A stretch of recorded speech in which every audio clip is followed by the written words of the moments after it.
Hi, welcome to the market alert for Friday, the 1st of April 2022. So global bonds suffer worst drawdown ever as massive March squeeze rescues stocks from rout. Well, not quite, as we'll see in just a moment. Well, that escalated quickly. Yeah, absolutely. I think we're going to see more surprises going forward as well. And speaking of the yield curve and bonds, this is a long-term chart of the 2 and 10-year bonds. One minus the other, and you'll see every time they become inverted, that means below zero, that they have preceded a recession. It's a very, very good indicator of predicting a recession, and you can see there how well this has worked since 1954. It's always preceded all of these recessions, and they're highlighted in the grey there. So yeah, it's well, looks like we're heading for a recession, but then I don't think you have to be have a master's in economics to actually see what's coming to you with the hyperinflation that we currently have, and what's going on globally with the rising prices in all commodities as well. So there you go. So there's your precursor. The 2 to 10 has inverted. The 3 to 10, well, 3 month to 10 year haven't yet, but we'll keep an eye on that one as well. But there you go. You can see how well this actually is a good precursor and predictor of forecasting a recession. And this headline here, Rickards, that's Jim Rickards, I've never heard so many lies. Absolutely. In wartime, truth is so precious that she'd always be attended by a bodyguard of lies. And the other saying that I mentioned the other week, the first casualty of war is generally the truth. So anything that's put out by the mainstream media you can't believe, and that was prior to the war. So now, well, take it as you find it. That's all I can say, and I find it to be propaganda. Gold-silver ratio is moving to the upside still, which is surprising given that silver wasn't slammed yesterday. And I think the reason the slam didn't happen is because they did it on Tuesday. I think it was Tuesday, yeah, when they slammed it down to 24. And maybe they were using those figures. Who knows? But the slam didn't come yesterday, which is fine by me as I'm actually long. And today the market is waiting for this juicy selection of unemployment, non-farm payroll, etc. That's out at 1:30. Forecast to be a lot lower than the previous month. If it comes out higher, that's going to add to the inflation scenario. So they'll be hoping that the figures are 492 or less. And if they are, then silver will be moved to the downside on that basis as well. Okay, let's have a look at the Dow. This also down yesterday, a bit of a pullback here through the 200 MA. Main activity taking place just before the close, which is unusual. If you look at the 30-minute chart, you'll see that we had a bit of weakness pre-market when the Dow opened. We were below the BRN there, and it continued down. It managed to hold at the low and the 200 MA for several hours, and then it broke. What time did it break? 7:30 in the evening. There was demand to try and bring it back, and then the market was just slammed several hundred points, finishing 500 and odd points down from the previous day's close. And speaking of close, the market is currently finding support at this level. It's not done a lot overnight. It's in a 50-point range, as we can see, or has been for the last few hours. But things will liven up at 7 a.m. when the futures market in Europe come on stream. So what we've got here is a retracement in the daily, and you can see that if I just remove some of these fibs, we've managed to retrace down to 78%, 89 area at the moment, and this is going to be an important area at this level for the market to hold. Let me just remove some of these so we can uncompress the chart a bit, as we're not heading towards that all-time high at the moment. So down at 78%, crucial area. If this is taken out, then yesterday's low is going to be important, followed by the low here for the 28th of March, which I think is was Monday, wasn't it? If not, it was Friday of last week. Let's have a look. No, it was Monday. So yeah, we've got area of support that must hold, and if we get a move to the upside on the non-farm payrolls, then these are the upside targets to watch out for. Okay, let's move on, have a look at the German DAX. And in the German DAX, a very similar picture actually, which of course you'd expect. So from here up to here, we've got also a 78% retracement with the fibs there. And again, let me just space this out a bit as well so we can get a closer look at what's going on. So support at the 78% retracement, the market up a bit more positive than the Dow overnight, and again waiting for the non-farm payroll numbers today. They are the fib numbers to the upside.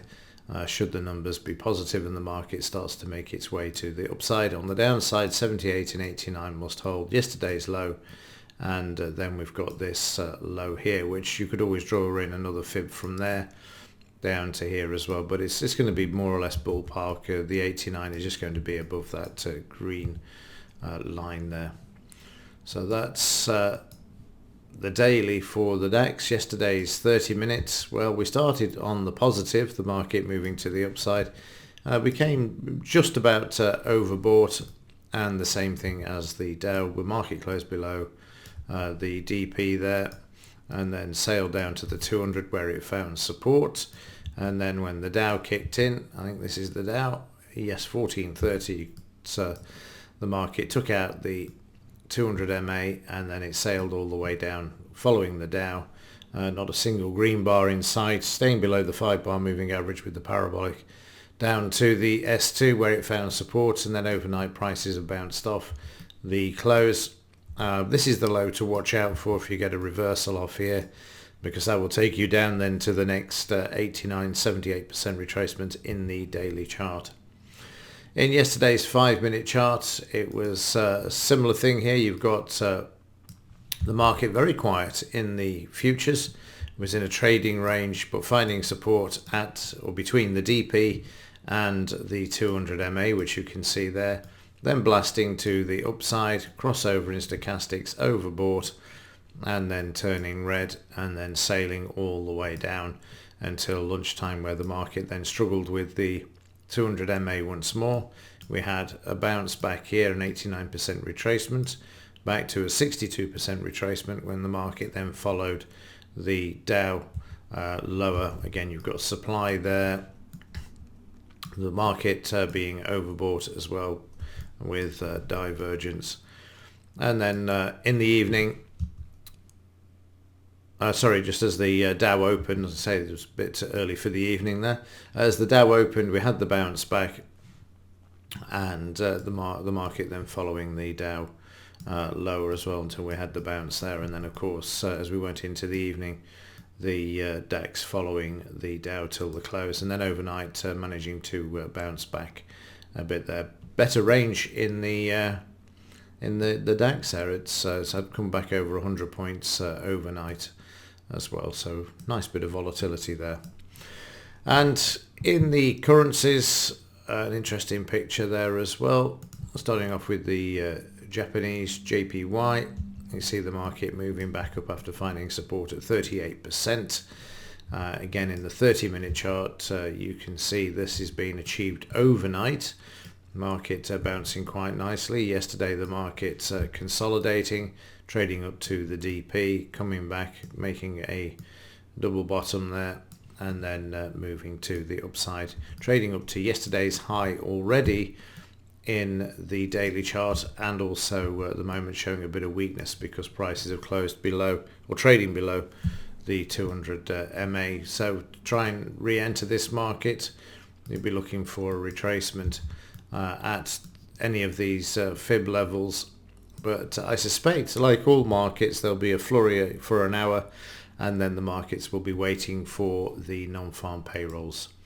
The British pound is sideways, and the range is becoming narrower by the day. Yesterday we had an inside bar. Markets are overbought, so again it's going to be dependent on the non-farm payrolls. If they come out better than expected, then the dollar is going to strengthen, etc., etc. and if it's higher, it will strengthen as well, because there'll be the prospect of increasing interest rates again. So we'll just have to wait and see. 30-minute pound, very messy yesterday. You can see we've got a very narrow range yesterday of just 50 points, and it just breached it at one point and then came back and traded just within 25 points, so very quiet for the pound. In the metals, silver managing to move higher yesterday and stay sideways, but looking fairly weakish overnight. Could be a case of a bit of a slam today, certainly with the non-farm payroll figures. If they come out less than forecast, then you can expect to see the market being slammed. If it comes out higher, then it's inflationary. That should add pressure and upside to the metals. But at the moment, very quiet. It's got to hold at that DP level. Failure to do that, we'll see yesterday's low, which was put in yesterday morning, being tested. The market came back as soon as I completed the market alert yesterday morning, made its way back by 50 cents. Again, that 25 is a real pain for the market. So I wouldn't be at all surprised if we don't see a retest of the 24.50 during today's session. Meanwhile, crude oil continues to hold and head towards the upside. Again, we need to take out the 50, 62, 78 and 89. I'd rather we didn't, because that's going to continue to increase fuel prices. But nothing we can do about it. Certainly looking still very strong. There's no major sell-off in crude oil at the moment. And gold also holding steady, which is why you've got the gold-silver ratio moving back towards the 80, because gold is seen as more of an investment during war and inflation than silver. It's more industrial and monetary. So you can, again, no surprise there to see that the gold-silver ratio moving. And the dollar already attempting to move higher, having traded down to 38% retracement the other day with demand. And, well, yesterday to be precise, and now heading back towards the upside there. So they're buying in the dollar, anticipating the non-farm payroll numbers there. Okay, that will do it for this one and for the week. Let's see what the non-farm payroll numbers are at lunchtime. And no doubt there'll be a few surprises during the day as well, with the usual rumour mill of ceasefires or no ceasefire, etc. Okay, that's it. Have a great weekend, and as ever, thanks for watching. See you in the next one.